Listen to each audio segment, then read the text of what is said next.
Good morning students. आज हम अपना शुरू कर रहे हैं present perfect continuous tense.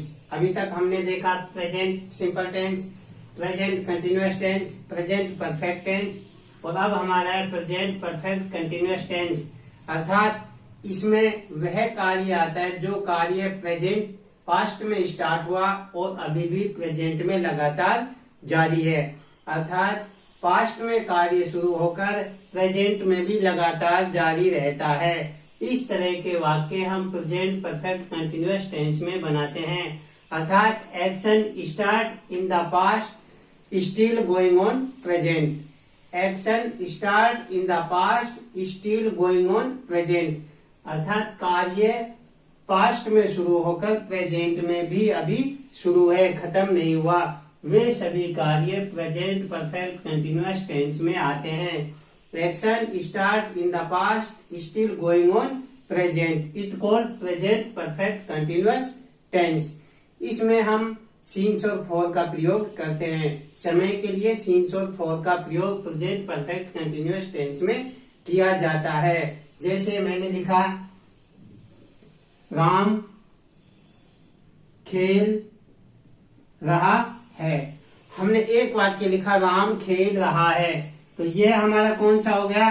Present continuous tense. लेकिन दूसरा वाक्य हम लिखते हैं राम 2 बजे से खेल रहा है। अब देखो दोनों वाक्य, राम खेल रहा है प्रेजेंट कंटिन्यूअस, लेकिन इसमें क्या नहीं दिया हुआ टाइम। अब इसमें कब से खेल रहा है? 2 बजे से। अर्थात 2 बजे से खेलने लगा था और अभी भी खेल रहा है, खेलना समाप्त नहीं किया। तो यह कार्य जो पास्ट में शुरू हुआ और स्टिल गोइंग ऑन प्रेजेंट, अभी भी चालू है। तो इस तरह के वाक्य को बनाने के लिए सीन्स फॉर का प्रयोग नहीं किया जाता। इस तरह के वाक्यों को बनाने के लिए हम समय के लिए सीन्स फॉर का प्रयोग करते हैं। इसको बनाएंगे तो ये बन जाएगा राम इज प्लेइंग, और इसको बनाएंगे तो इसमें क्या हो जाएगा? सबसे पहले राम और इसके साथ हम प्रयोग करते हैं हैज और हैव का, हैज बीन, हैव बीन, उसके बाद प्लेइंग। अब समय के लिए सीन्स फॉर का प्रयोग करते हैं 2 बजे से, सीन्स 2 o'clock। तो अब हम इसमें पढ़ेंगे प्रेजेंट परफेक्ट कंटिन्यूअस टेंस में।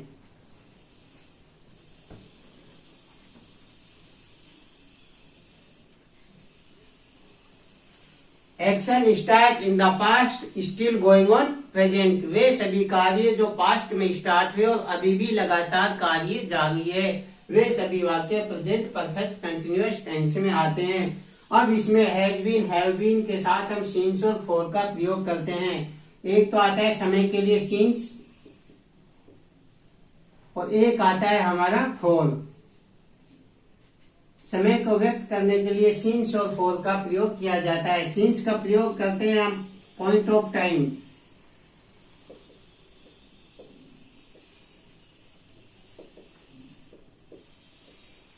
पॉइंट ऑफ टाइम, जब कोई कार्य पास्ट में शुरू हुआ लेकिन वह निश्चित है, उसका पॉइंट है, अर्थात वह निश्चित समय दिया हुआ है कि कब शुरू हुआ, तो उसके साथ हम सीन्स का प्रयोग करते हैं। अगर अनिश्चित है, कार्य पास्ट में शुरू हुआ लेकिन उसका समय अनिश्चित है, तो उसके साथ हम फॉर का प्रयोग करते हैं, सीन्स का प्रयोग करते हैं। जैसे 2 बजे से, माना कि किसी ने पूछा आप कब से पढ़ रहे हैं, तो मैंने कहा कि मैं 2 बजे से पढ़ रहा हूं, तो समय कितना दिया हुआ है? 2 o'clock। तो 2 बजे से फिक्स हो गया, तो 2 बजे से पहले हम लगाएंगे सीन्स 2 o'clock निश्चित समय के लिए। इसी तरह 3 o'clock, 4 o'clock, ये तो हो गया समय 2 बजे से, अर्थात समय दिया हुआ। उसके साथ दूसरा डे, आपने पूछा कि आप कब से विद्यालय जा रहे हो, तो मैंने कहा कि मैं मंडे से विद्यालय जा रहा हूं, तो आ गया मंडे। किसी भी डे आ जाता है, कोई भी डे आ जाता है, सभी डे से पहले हम किसका प्रयोग करते हैं? सीन्स का। तो मंडे से पहले भी किसका प्रयोग करेंगे? सीन्स का। Scenes Monday, scenes Tuesday, scenes Thursday, scenes Wednesday, scenes Saturday. अर्थात समय से पहले अगर निश्चित समय है 2 बजे, 2 o'clock, 3 o'clock, 4 o'clock, उससे पहले भी सीन्स का प्रयोग किया जाता है। Next Sunday, Monday, Tuesday, Wednesday, Thursday से पहले भी सिंस का प्रयोग किया जाता है। दूसरा, सन अगर आ जाती है, कोई भी सन से पहले भी 2002, 2003, इनसे पहले भी हम सिंस का प्रयोग करते हैं। अर्थात समय का हमें ज्ञान है, पॉइंट ऑफ टाइम है, निश्चित समय है, उसके साथ सिंस का प्रयोग किया जाता है। डेट, दूसरा है जन्म और मृत्यु। जैसे आ जाता है कि भाई बर्थ, डेथ, इस अगर हमारी बर्थ और डेथ आ जाता है उससे पहले भी हम सिंस का प्रयोग करते हैं। तो जो हमारे वाक्य हैं उनमें देखना है कि पॉइंट ऑफ टाइम, निश्चित समय, समय का ज्ञान हो रहा है कि जो कार्य है वो पास्ट में शुरू हुआ है लेकिन वह निश्चित है, उससे पहले हम सिंस का प्रयोग करेंगे। Since 2 o'clock, since Monday, since today, since 2002, since 2003, since death, since birth, अर्थात जन्म भी फिक्स होती है हमारी, जन्म होती ना, तो मृत्यु से पहले भी हम सिंस का प्रयोग करते हैं। दूसरा आता है नेक्स्ट हमारा फॉर।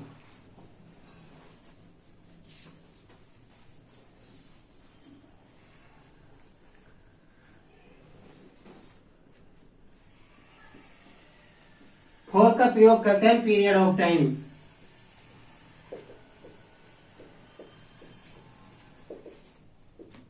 अर्थात अनिश्चित समय। जब हमारा समय अनिश्चित है, कोई भी कार्य है, कोई भी एक्शन है जो स्टार्ट हुआ है, हमने वर्क स्टार्ट किया है, एक्शन स्टार्ट हुआ है, हमारा पास्ट में और प्रेजेंट में चल रहा है लेकिन अनिश्चित है, उससे पहले, अनिश्चित वर्क से पहले हम फॉर का प्रयोग करते हैं। जैसे 2 hours, कब से?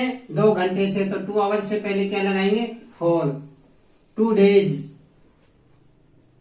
कब से? 2 दिन से, तो 2 दिन से पहले भी हम क्या लगाएंगे? For 2 days, for 2 hours, 5 days, for 5 days। अनिश्चित समय से पहले भी हम फॉर का प्रयोग करते हैं। 2 hours अनिश्चित है, कौन से? 2 घंटे, फॉर 2 hours। 2 days कौन से? 2 दिन, फॉर 2 days। ईयर्स, 2 years, 2 सालों से, तो इससे पहले भी हम फॉर का प्रयोग करते हैं। अर्थात अनिश्चित समय से पहले फॉर का प्रयोग किया जाता है। 2 hours, for 2 hours, 2 days, for 2 days, years, for 2 years। तो इस तरह से हमें जो अनिश्चित समय, समय का ज्ञान नहीं है, कौन से समय से स्टार्ट हुआ कार्य और अभी भी जारी है, उससे पहले फॉर का प्रयोग करते हैं। अब हम इसमें कुछ वाक्य देखते हैं, कुछ सेंटेंसेस देखते हैं।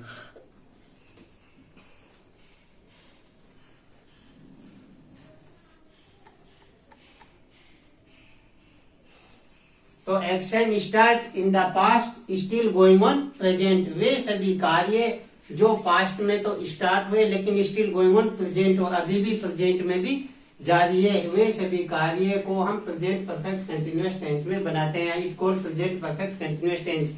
इसमें जो अफर्मेटिव सेंटेंस बनता है उसका सूत्र है, सबसे पहले सब्जेक्ट लिखते हैं, उसके बाद हैज बीन या हैव बीन, उसके बाद वर्ब की फोर्थ फॉर्म, होती है first form plus ING plus other word या object plus since oblique for और प्लस टाइम। ये इसका फॉर्मूला है।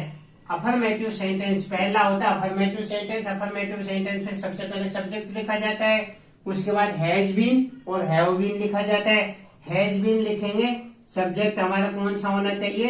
सिंगुलर। सिंगुलर सब्जेक्ट के साथ किसका प्रयोग किया जाएगा? हैज बीन का। और प्लूरल सब्जेक्ट के साथ किसका प्रयोग किया जाएगा? हैव बीन का। अगर हमारा सब्जेक्ट यानी कर्ता, कार्य को करने वाला जो सब्जेक्ट है, जो कार्य कर रहा है वह प्लूरल है, उसके साथ हैव बीन का प्रयोग किया जाता है। और जो सब्जेक्ट सिंगुलर है उसके साथ हैज बीन का प्रयोग करते हैं। आई के साथ भी हैव बीन का प्रयोग किया जाता है। वर्ब की फोर्थ फॉर्म होता है वर्ब की फर्स्ट फॉर्म प्लस आईएनजी, अर्थात वर्ब की फर्स्ट फॉर्म के आईएनजी लगा देने से वर्ब की फोर्थ फॉर्म बन जाती है। तो वर्ब की fourth form plus other word since और फॉर। निश्चित समय point of time since, period of time for, और बाद में समय लिख दिया जाता है। जैसे कुछ एग्जांपल देखते हैं। मैं सोमवार से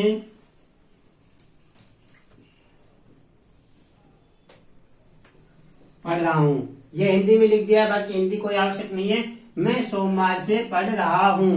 अब इसमें जो वर्क है, एक्शन स्टार्ट कब हुआ? मंडे को, और स्टिल गोइंग ऑन पास्ट में शुरू हुआ, लेकिन अभी भी जारी अर्थात अभी भी पढ़ रहा है। तो सबसे पहले क्या लिखा जाएगा? सब्जेक्ट। सब्जेक्ट क्या हो गया इसमें? मैं का क्या हो जाएगा? आई।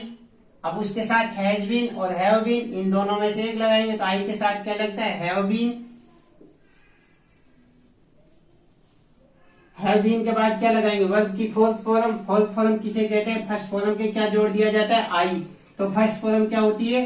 रीड। रीड के क्या लगा देंगे? आईएनजी। रीडिंग। क्या कर रहा हूं? I have been reading. अब व्हेन, कब से? सिंस और फॉर का प्रयोग किया जाएगा। देखो, संडे, मंडे, ट्यूसडे, कोई भी डे अगर दिया हुआ है उसका नाम, तो हम उसके साथ क्या लगाते हैं? सिंस। सिंस। अब कब से? मंडे। इसी तरह तो जो हमारा निश्चित समय पॉइंट ऑफ टाइम है, उसके साथ हम हैज बीन, हैव बीन के साथ सिंस फॉर का प्रयोग करते हैं। तो ये हो गया मैं सोमवार से पढ़ रहा हूं। I have been reading since Monday. एक और बना लेते हैं। अनिल 2 दिन से सो रहा है। अनिल 2 दिन से सो रहा है। अब इसमें देखो, 2 दिन से, 2 दिन से क्या है? पीरियड ऑफ टाइम है, और पीरियड ऑफ टाइम के लिए किसका प्रयोग किया जाता है? फोर। फोर आता है पीरियड ऑफ टाइम, और सिंस आता है point of time. Point of time, और ये आता है पीरियड ऑफ टाइम। तो ये पीरियड ऑफ टाइम है, तो अनिल, अनिल की जगह अनिल लिख देंगे। अनिल। उसके बाद क्या आ जाएगा? Has been, have been. Anil के साथ क्या आता है? Has been. हैज बीन के बाद क्या हो जाएगा? क्या हो रहा है? सो रहा है। Sleep first form. स्लीप के क्या है? ING, sleeping. कब से? 2 दिन से। 2 दिन से 4 2 डेज। तो इस तरह के सभी वाक्य हम अफर्मेटिव सेंटेंस में बनाते हैं। सबसे पहले सब्जेक्ट लिख दिया जाता है, हैज बीन, हैव बीन लिख दिया जाता है, वर्ब की फोर्थ फॉर्म लिख दी जाती है, अदर वर्ड लिख दिया जाता है, सिंस और फॉर लिख दिया जाता है, और टाइम लिख दिया जाता है। सिंस का प्रयोग point of time, Sunday, Monday, Tuesday से पहले सिंस लगता है। ईयर से पहले फॉर का प्रयोग करता है। अगर आ जाता है 2002, सन का नाम दे दिया जाता है, तो सिंस का प्रयोग होगा। इसी तरह से कोई भी समय है उसको दे दिया जाए, 2 बजे से टाइम निश्चित हो जाए, तो सिंस का प्रयोग होगा। 2 घंटे से फॉर का प्रयोग होगा। ये सभी प्रेजेंट परफेक्ट कंटिन्यूअस टेंस में आते हैं। अब इसका देखते हैं हम नेगेटिव सेंटेंस।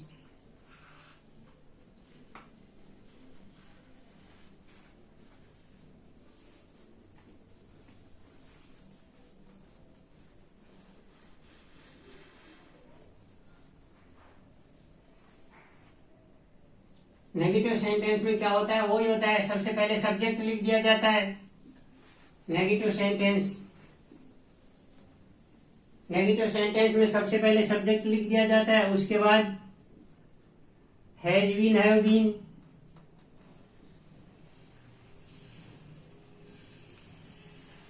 और इन दोनों के हैज और हैव के बाद not has not been, have not been, दोबारा से लिख देते हैं। Subject plus has not been plus oblique have not been.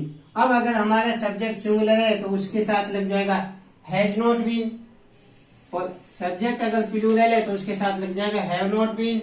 उसके बाद वर्ब की फोर्थ फॉर्म को कहते हैं फर्स्ट फॉर्म के साथ ING plus other word plus since oblique for, और प्लस आ जाएगा हमारा टाइम। अगर हमारा सब्जेक्ट सिंगुलर है, सिंगुलर सब्जेक्ट के साथ हैज नॉट बीन, और प्लूरल सब्जेक्ट के साथ हम क्या लगाते हैं? Have not been. इसी तरह का वाक्य एक वाक्य बना देते हैं। वे, दे हमारा प्लूरल, इसके साथ क्या आ जाएगा? Have not been, they have not been drinking water for 2 days. अब 2 डेज है, उससे पहले हमने क्या लगा दिया, फॉर। फिक्स होता तो पीरियड ऑफ टाइम है, पॉइंट ऑफ टाइम होता तो सिंस, और फर्स्ट फॉर्म के साथ क्या जोड़ दिया, आईएनजी। नेगेटिव सेंटेंस है, नेगेटिव सेंटेंस है तो हैज नॉट बीन लगा दिया हमने, they has not been drinking water for 2 days. तो इसी तरह के वाक्य जो सभी कार्य पास्ट में स्टार्ट हुए, वह एक्शन जो पास्ट में स्टार्ट हुआ, स्टिल गोइंग ऑन, प्रेजेंट और अभी भी जारी है, उन सभी वाक्यों को हम प्रेजेंट परफेक्ट कंटिन्यूअस टेंस में बनाते हैं। इस टेंस में सिंस और फॉर का प्रयोग किया जाता है। उसके अलावा नेगेटिव सेंटेंस में जो हैज और हैव है, हैज बीन हैव बीन के बीच में नॉट जोड़ दिया जाता है। बीन, हैज के बाद नॉट लिखते हैं, फिर बीन लिखते हैं, हैव के बाद नॉट लिखते हैं, बीन लिखते हैं नेगेटिव सेंटेंस में। इसी तरह से इंटरोगेटिव सेंटेंस और इसी तरह से इंटरोगेटिव नेगेटिव सेंटेंस, वो हम पढ़ेंगे अगले पार्ट में। तो ये वीडियो है, इस तरह से आपको समय के अनुसार वीडियो डाल दी जाती है। Thank you.